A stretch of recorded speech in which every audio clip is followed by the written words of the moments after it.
Staff selection commission तरफरु आसिला multitasking staff post MTS post आसीची। ए मल्टीटास्किंग स्टाफ पोस्ट रे आपण जदि आवेदन करिया को चाहुचंती ए पोस्ट रे जॉइन होबा को चाहुचंती तेबे आपण मानक पई कोन क्वालिफिकेशन दरकार कोन सब डॉक्यूमेंट लागिबो को माने आवेदन करि परिबे ऑनलाइन अप्लाई करिवे कि ऑफलाइन अप्लाई करि परिबे यह विषय रे पूरा डिटेल्स रे जानिया पई आपण वीडियो को आगो को देखंतु।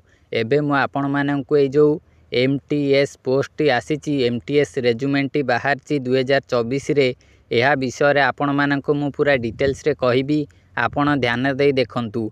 एमटीएस रो फुल फॉर्म होउची मल्टीटास्किंग स्टाफ। एबे चलंतु जानिबा यह विषय रे ए जो जॉब टी रहिची ए जॉब टी आपणकर परमानेंट रहिबो। एटा होउची गवर्नमेंट जॉब। एप्लिकेशन मोड रही ऑनलाइन आपण मोबाइल माध्यम रे ऑनलाइन ने अप्लाई करि परिबे एई पोस्ट पई। पोस्टिंग हबो इंडिया रे ऑल इंडिया कैंडिडेट एथिरे अप्लाई करि परिबे। एथिरे अप्लाई रो लास्ट डेट रही 31/7/2024। मेल फीमेल बोथ अप्लाई करि परिबे।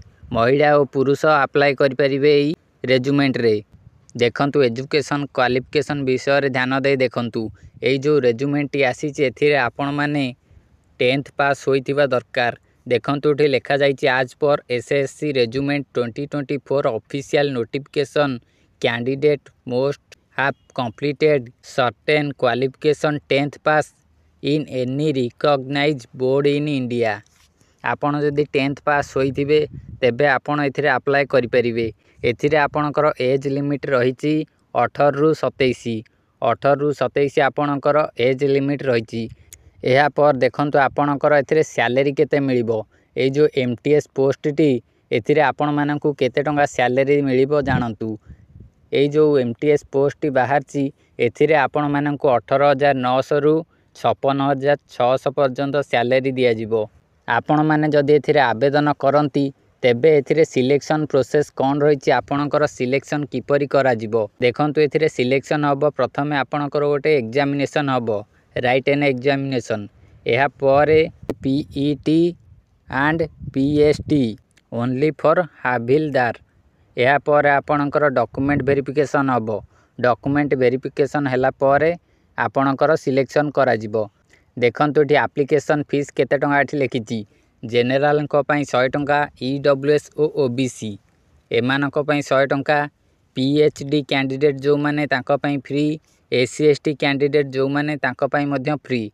तांकर कोनोसी प्रकार रो फीस नाही। एहा पर देखंतु आपण आवेदन पई आपणकू को डॉक्यूमेंट लागिवो। देखंतु इंपोर्टेंट डॉक्यूमेंट गुडी को कोन सब देखंतु। All education certificate and marksheet आपणकर जो क्वालिफिकेशन रही से क्वालिफिकेशन सर्टिफिकेट और मार्कशीट यह जरूरी अटे। यह सहित recent colour passport size photo आपणकर 2टी पासपोर्ट साइज फोटो दरकार पड़िबो। यह सहित caste certificate, Aadhaar card, residential certificate, experience certificate, employment exchange certificate और वोटर आईडी कार्ड यही सबू सर्टिफिकेट आपणकर जरूरी अटे। आपण एथिरे आवेदन पई आपणकर एही सबू डॉक्यूमेंट गुडी को दरकार पड़िबो। देखंतु एथिरे अप्लाई स्टार्ट हबो 27/6/2024 रु शेष हबो 31/7/2024। 27/6 रु आरंभ हबो अप्लाई शेष हबो 31/7/24 रे। एही रेजुमेंट रे अप्लाई पे आपनकू एहार ऑफिशियल वेबसाइट को विजिट करिया को पड़िबो। एहार ऑफिशियल वेबसाइट रो लिंक मु डिस्क्रिप्शन बॉक्स रे दे देबी। आपण सेही ऑफिशियल वेबसाइट को जाई देखि परिबे।